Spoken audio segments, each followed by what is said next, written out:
First of all একটা SDI and একটা plane নিয়ে ব্যবহার করে নিতে হবে। এই জিনিসটা আপনারা পারেন আই থিঙ্ক, অ্যান্ড এই জিনিসটা রেকর্ড করা হয়নি, এই জন্য দেখানো যাচ্ছে না। সো এই জিনিসটা করে আপনারা একটা ক্যামেরা অ্যাড করে নেবেন। এখানে মূলত আমরা একটা লিকুইড সিমুলেশন দেখাবো, এটা অ্যাড অন দিয়ে এখানে একটা পয়েন্ট লাইট অ্যাড করবো এবং পয়েন্ট লাইটটা স্ক্রিনের পিছনে দিয়ে আমরা আমাদের নিজেদের দরকার অনুযায়ী আমরা সেখানে ব্রাইটনেস বাড়াই দিব।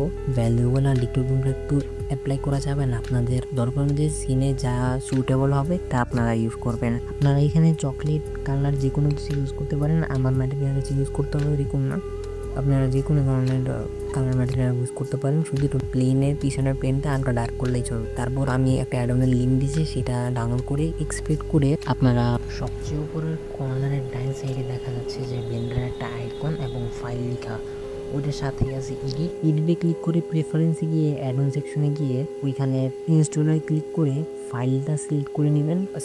ফ্লিপ ফ্লুইড সিমুলেশনের নামের একটা অ্যাডন থাকবে, ওটা ক্লিক করে চেক করে দিবেন, তাহলে আপনাদের এখানে চলে আসবে। আমরা এখানে আইসক্রিমটাকে একটু অ্যানিমেট করে নেবো, আপনার এই জিনিসটা দেখে নিন।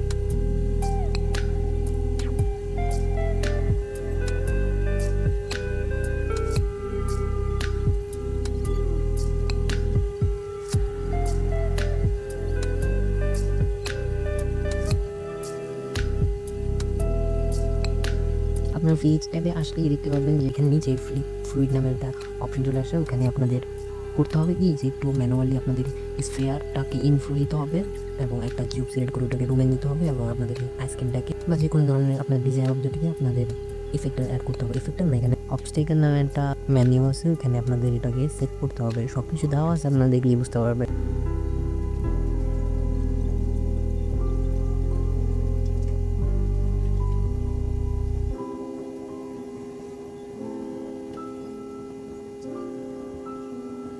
জাস্ট 3 মিনিটের মধ্যেই যারা সিমুলেশন একবার ক্লিক করতে পারবেন।